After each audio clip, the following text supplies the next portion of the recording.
Alors, on prend Bezrat Hashem, le Sifra des Sniouta, le 5e chapitre. Ce cours-là, on l'a déjà fait plusieurs fois, mais on l'a pas enregistré parce que c'était très compliqué. Et je pense que j'ai un peu progressé dans l'étude de ce texte-là, et on va essayer d'avancer. Mais effectivement, c'est très, très, très complexe. Et vraiment, c'est des cours de Zohar très avancés. Voilà, il faut avoir bien le texte et une certaine expérience quand même de ce texte-là. Donc, évidemment, on avait vu, je répète ce qu'on avait dit la dernière fois, on a terminé le 4e chapitre. Le 4e chapitre, on avait parlé de la question du mal. On avait parlé aussi en même temps de la question de ces degrés supérieurs qui, eux, ne sont pas atteints et auxquels on peut s'adresser quand on a des difficultés grandes, comme par exemple lorsque ça s'est passé lorsqu'on a traversé la mer Rouge, d'accord, d'Aber et Ben Israël, le cours précédent, que Dieu, il a dit à Moshe, dit aux enfants d'Israël et qu'ils voyagent, c'est-à-dire que maintenant, il faut aller à un degré plus haut, et ce degré-là, parce que c'était marqué, Bema Zala Avatale, que la chose, elle dépendait de la barbe, et que donc évidemment la barbe d'en haut, parce qu'il y a une barbe d'en haut et une barbe d'en bas, voire les cours d'avant, et que c'est pour ça que on avait dit ce degré, que Dieu il avait dit, Vayomer Hashem el Moshe, que Dieu a dit à Moshe, Matitzak Elai, pourquoi est-ce que tu cries vers moi? Ça veut dire que tu peux crier à un degré encore plus haut, ou plutôt tu peux t'adresser à un degré encore plus haut. Ça c'était la fin du 4e chapitre. Évidemment, la difficulté de Sifra des Sniouta, c'est qu'on peut quand même supposer que les chapitres se suivent, et que donc si les chapitres se suivent, donc il y a une certaine logique, et cette logique, effectivement, elle va faire aussi l'objet de commentateurs. Donc, le début du 5e chapitre, on va donc maintenant aborder la question du mal, qui est une question qui revient de temps en temps dans le Sifra des Sniouta. Je le répéterai pas assez. Sifra des Sniouta fait partie de ces couches, vraiment, des couches de base du texte du Zohar. Et c'est un texte ultra complexe. Pour la première et simple raison, c'est que effectivement, on n'a pas de version établie.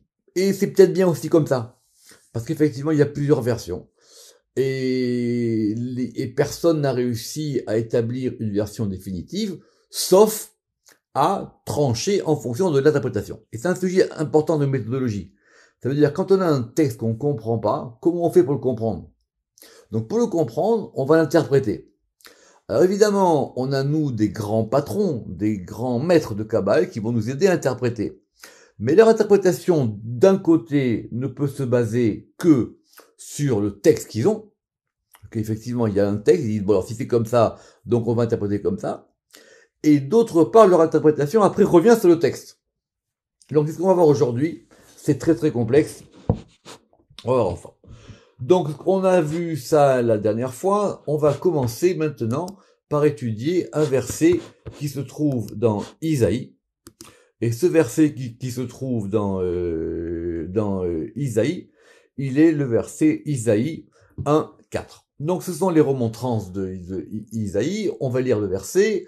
Oy goy chote am keved avon zera mer'im banim mashchitim azivu et Hashem niatsu et kedosh Israël nazru acho. D'accord?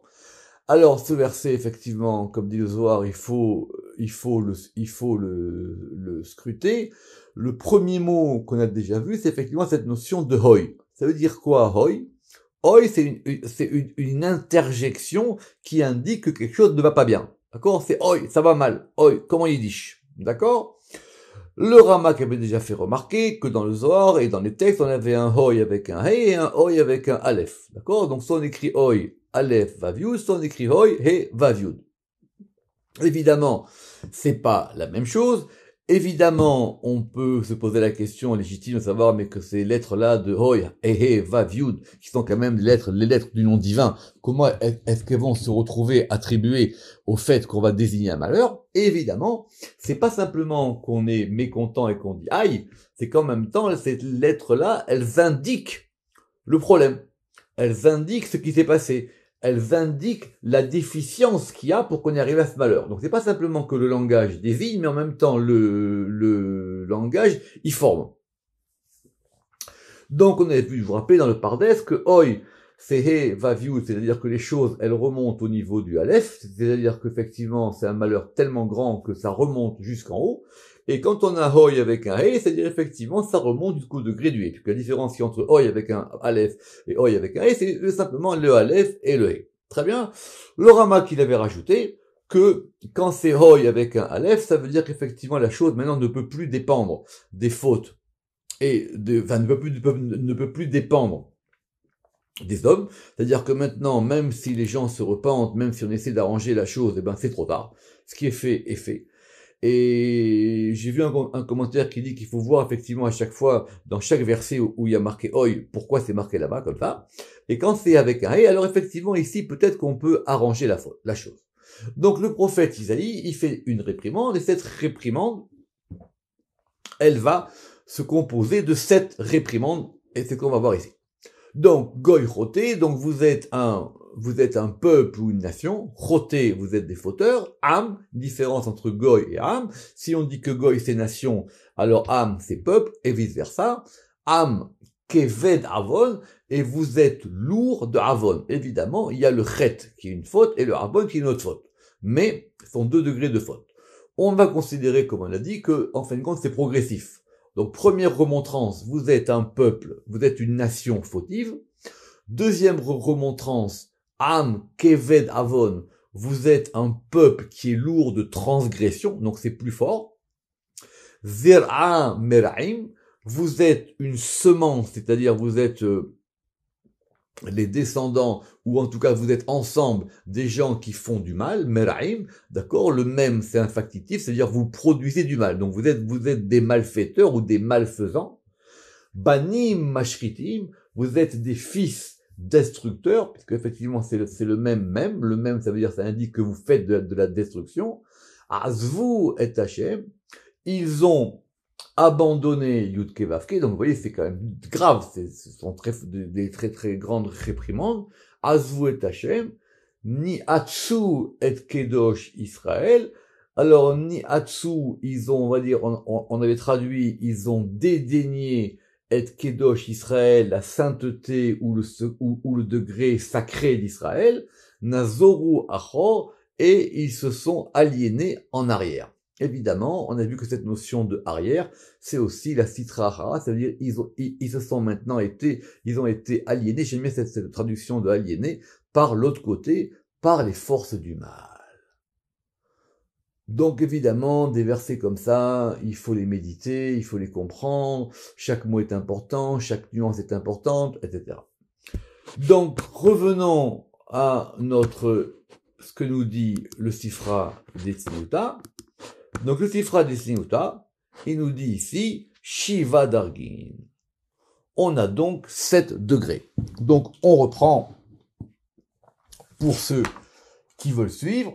Donc on a dit qu'on a donc 7 degrés.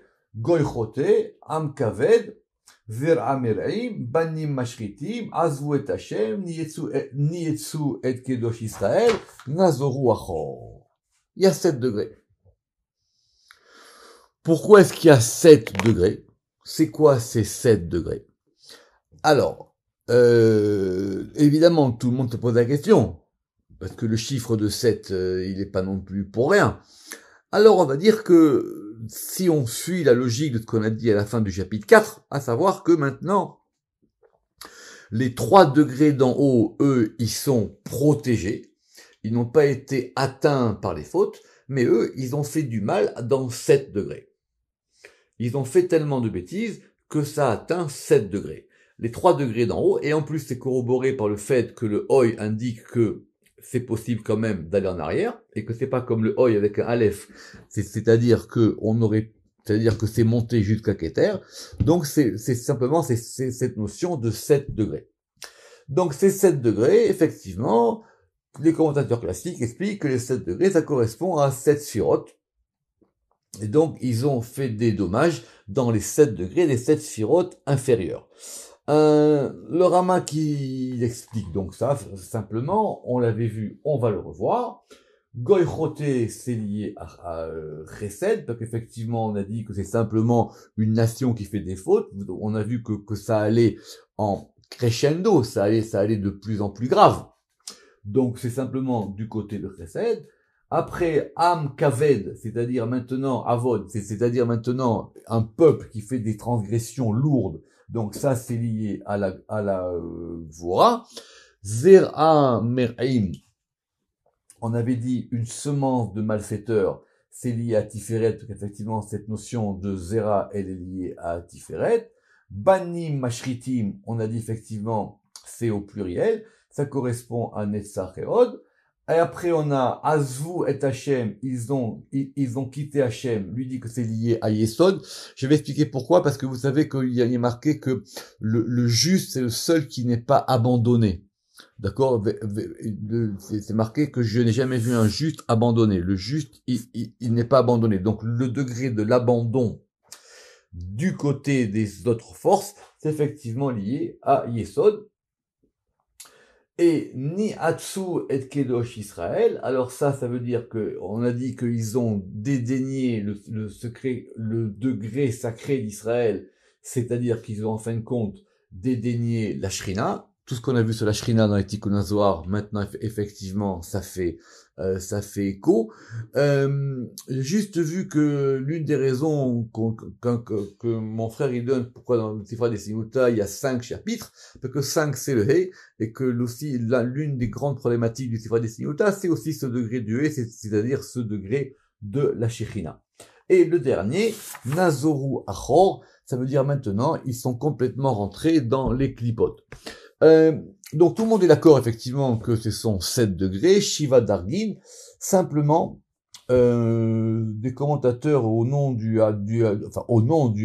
Harizal, eux c'est quand même beaucoup plus clair, c'est-à-dire ça correspond aux séphirotes qui sont de l'autre côté, et donc du coup ça serait Chesed, Gvura, Tiferet, Netzach, Od, Yesod et Malchut, alors que le Rama qu'il a rajouté la Shrina et la Sitra Achara, parce qu'effectivement, voilà, c'est deux manières de voir les choses. Donc ça, c'était des choses, importantes, mais jusque-là, tout le monde a bien compris que que le verset avait, donc je répète, 7 termes qui correspondent à 7 degrés. Là où ça devient vraiment très, très, très, très complexe, c'est qu'on va avoir une suite de lettres et de noms. Alors, c'est pas la première fois dans Sifra des Simuta qu'on a des lettres et des noms. On avait vu plus haut. Mais on pouvait, si je peux m'exprimer un peu, retomber sur les lettres. C'est-à-dire, on pouvait effectivement comprendre. Et là, c'est beaucoup, beaucoup plus complexe. Et c'est d'autant plus complexe, je le répète, c'est que tout va dépendre de la ponctuation. Enfin, de la ponctuation dans le sens où on va mettre des points et des virgules. D'accord. Alors, je m'y suis repris à plusieurs reprises, la preuve des autres cours précédents, et je pense avoir compris qu'est-ce que le Ramak il veut nous dire ici. Maintenant, tous les lecteurs y suivent. Donc je répète, on a un verset, on a 7 termes, on a bien compris que ça se passait mal, et on a bien compris que cette notion du Oi était la notion importante. Donc on prend les lettres, et donc qu'est-ce qu'on a? On a Yud Vav Dalet, He He, Vav Ke, He Yud Vav Vav. Ceux qui sont habitués au nom divin et au cours précédent, le Yud ne nous pose pas de problème, c'est Yud Vav Dalet, c'est-à-dire on a dit que c'était le milouï, le remplissage du Shem Yud. On avait vu ça, vous rappeler que le Yud, il faisait sortir le Vav et le Dalet, c'est-à-dire le masculin et le féminin qui avait fait le Do. Vous rappelez ça, le Do qui correspond au 2. Après, on a He He, et c'est la deuxième lettre du tétragramme. Ici, elle est déployée avec un autre He. Il n'y a pas de problème. Maintenant, on a Vavke. Vavke, ça nous pose un problème. Parce que Vav, normalement, quand il se déploie pas avec un He. Le Vav, normalement, il se déploie avec un autre Vav. Donc, pourquoi ici on a mis Vav He? Et après la dernière lettre, le He, il peut aussi se remplir soit avec un Yud, soit avec un He. Très bien. Donc, on compte les lettres. On en a donc 3, 5, 7, 9. D'accord? On a 9 lettres et on a un tétragramme un peu compliqué. On peut quand même essayer de comprendre ce tétragramme, à savoir que c'est un tétragramme donc déployé, qui ici se déploierait donc en 9 lettres, d'accord? Et on a un et qui est dédoublé. Vous savez que quand le et se dédouble, ça veut dire que le Ramak il explique, parce que le et il a à la fois le fait que il va donner vie à ce qui est plus bas. Donc c'est un et composé de 3 vaves, vous vous rappelez de ça, et ces 3 vaves les 3 vaves, c'est-à-dire les 3 traits du et, un trait en haut, un trait à droite et un trait à gauche, qui vont indiquer les 3 axes. C'est en ce sens que s'appelle que la bina, c'est la mer, et le deuxième et, c'est la bina en elle-même. On va dire que c'est un dédoublement de la bina. Très bien. Le vav, alors pourquoi est-ce que ce vav il est indiqué avec un et? Parce que normalement, quand on dit vav, ce sont 2 lettres différentes. C'est pas un déploiement. Et par contre, le he yud, ça c'est compréhensible, c'est-à-dire que le yud, il représente à la fois le degré le plus haut et le degré d'en bas. C'est-à-dire, vous vous rappelez les 2 rapports qui sont entre le plus haut et le plus bas. On avait vu ça, je l'avais rappelé la dernière fois, même dans une porte qui s'appelle de haut en bas. Et par exemple, ça correspond au shem yud du shem yud kevavke ou au shem yud du shem adné. Et après, on a vav vav. Alors, si on met la virgule là, et toute la difficulté, elle est là. Si on met la virgule là, on comprend qu'on nous donne simplement un tétragramme, et on va nous dire que le vav, à pic dalet, il fait sortir le dalet. Après on a he, et après on a notre fameux oi, he vav yud. Et après, on a he, à pic vav vav, et le he, il fait sortir le vav. Donc effectivement, c'est très très compliqué. Alors, si vous n'avez pas de livre de commentateur du Zohar, eh ben vous prenez ce verset et vous allez le méditer pendant 20 ans. C'est tout, il n'y a pas d'autre choix. Les gens, ils veulent comprendre. Ils veulent tout savoir avoir sur un plateau en 2 secondes. Non. Quand quelqu'un étudie le Zohar, il faut d'abord qu'il étudie 10 ans et après il peut commencer à poser des questions. Si vous commencez à avoir des questions le premier jour, ça sert à rien. Déjà, vous prenez le Zohar pendant 10 ans, comme il a fait le Harizal, il a dit, je me suis mis au bord du Nil, et au bout de 10 ans, j'ai essayé de me dire, peut-être que j'ai commencé à comprendre. Alors, mais nous, on a des livres. Or, le Rama qui dit que il faut qu'on comprenne maintenant, et ça serait ça l'intention de cette Mishnah, comment fonctionnent ces lettres et vaviud, parce que c'est elle la clé. Alors, voilà comment il voit le Ramak, d'après le Ramak. D'après le Ramak, il faut mettre la virgule après le vav ici. Donc, si vous faites ça, vous avez yud vav dalet he, vav ke, he yud vav vav. Très bien. Encore une fois, on peut comprendre, vous savez bien que le vav, il se dédouble, tout ce qui est arrivé à Yaakov, c'est arrivé à Yosef, le Zohar nous l'a expliqué plusieurs fois, on peut comprendre. Mais, on a 11. Or, nous, on veut quoi? Nous, on veut 7. Nous, on veut Shiva Dargin. On veut comprendre ces 7 degrés. Et surtout, on veut comprendre le lien qu'il y a entre ces 7 degrés et ces 3 fameuses lettres de Oi.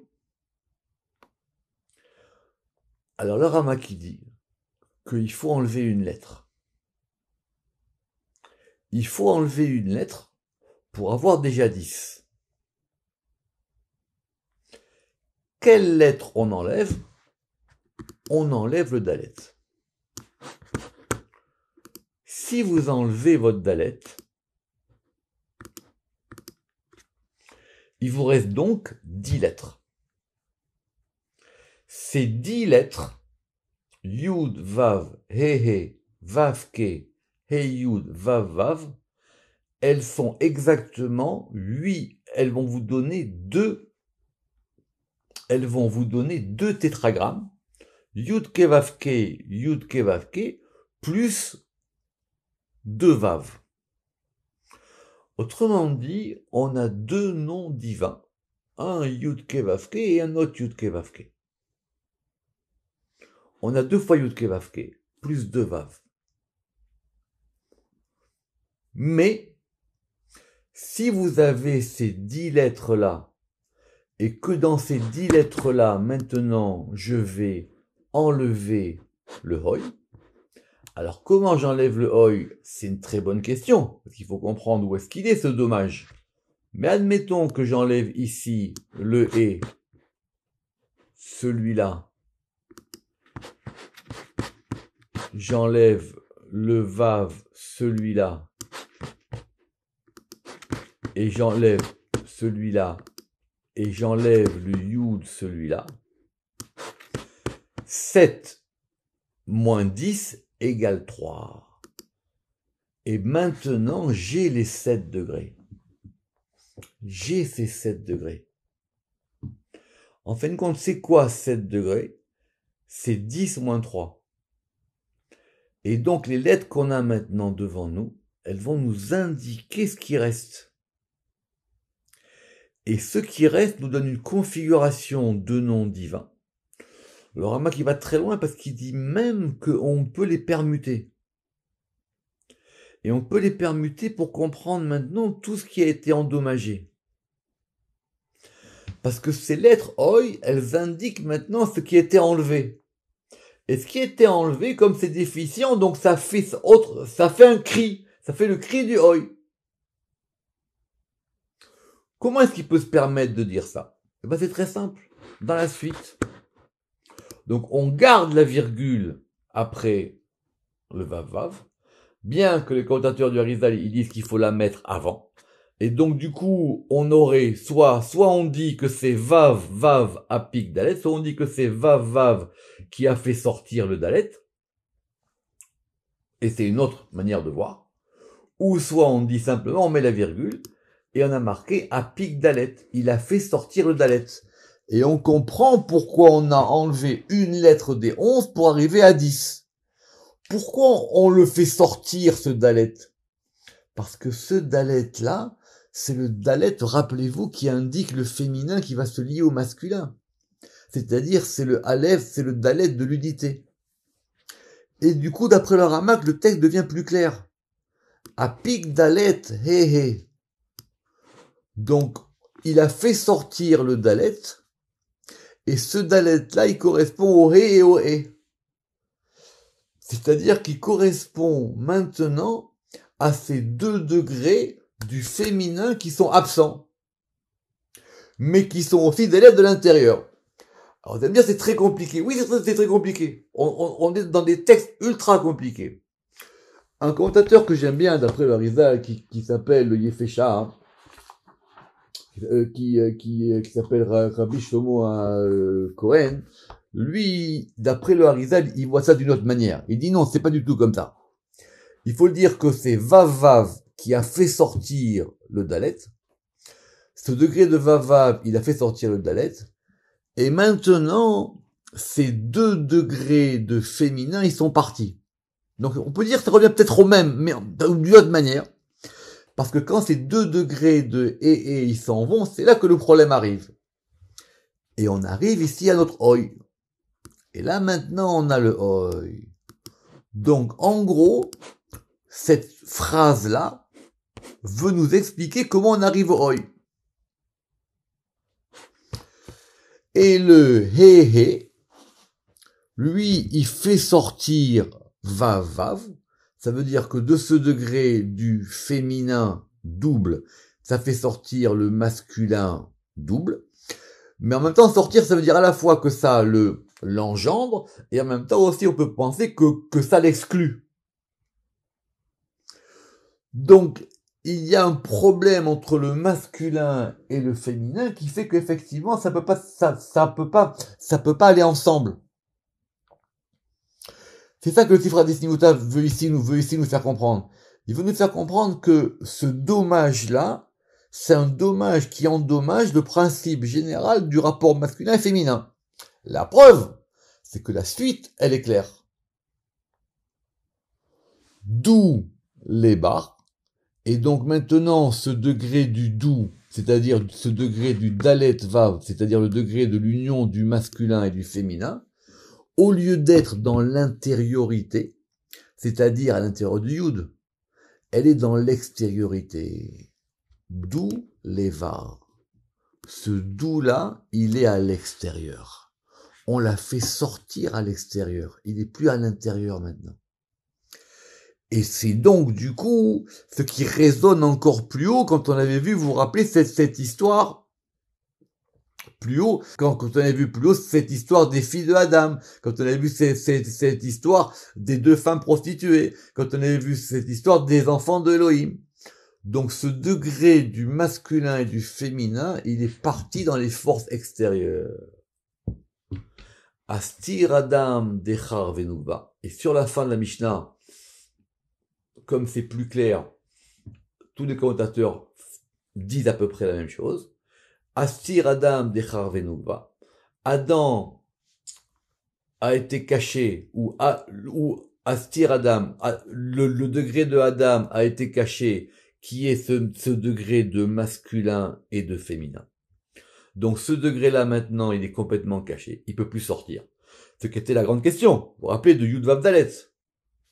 Dehinun Dalet Vav, et qui sont ce degré du Dalet Vav. Donc je répète, en fin de compte, on a enlevé le Dalet des 11 lettres pour arriver à 10. Des 10, on enlève les 3 de Hoy pour arriver à 7. Et maintenant, on essaie de mesurer le masculin et le féminin. Comme il est écrit, dirtiv, banim mashritim, comme il a été dit, vous êtes maintenant des enfants destructeurs. Dernière question, parce qu'effectivement, il faut être de plus en plus précis maintenant. Pourquoi est-ce que c'est la seule expression qu'on a retirée du verset? Pourquoi est-ce que c'est celle-là? Alors, vous vous rappelez que nous, on avait dit que banim mashritim, elle correspondait à cette notion de netzach et od. Pourquoi est-ce que ce manquement du degré du masculin et du féminin, il est ici exprimé parce que quand il nous dit dirti, veut dire comme il est écrit, c'est une preuve. Comme il est écrit banim mashritim. Alors, j'avais donné une explication au nom du Ramak la dernière fois. C'est-à-dire qu'au lieu que les enfants, ils soient un degré de perpétuation et un degré de bonification, ils sont maintenant un degré de destruction. Et donc maintenant, ils vont tirer de là d'où ils proviennent, c'est-à-dire des forces d'en haut, des forces qui vont faire du mal en bas. Et donc, effectivement, et en même temps, du coup, ils endommagent les degrés supérieurs. C'est-à-dire le degré du masculin et du féminin. En gros, oui. Peut-être c'est plus simple. Comme on a parlé du masculin et du féminin, du père et de la mère, alors du coup, maintenant, ce sont effectivement les enfants qui sont des enfants destructeurs. Alors, n'oubliez pas que quand on vous décrit un problème, on vous ramène toujours la solution. C'est un grand principe. La Torah, quand elle vous donne un problème, à l'intérieur du problème, il y a la solution. Ça veut dire qu'à l'intérieur de ce verset, de l'analyse des lettres, il y a aussi la manière de réparer la chose. Et c'est pour ça qu'effectivement, on a tous ces noms-là. Parce que ce degré du Hoy, de ces 3 lettres qui sont détachées, il faut maintenant les rattacher aux 3 lettres qui sont ensemble. Donc, quand on reprend tout ça pour avoir nos fameuses 11 lettres, alors ce degré des 11 lettres, il indique l'unité qu'on cherche et qui adviendra, si Dieu veut, de plus en plus. Baruch Adonai Le'olam. Amen ve Amen.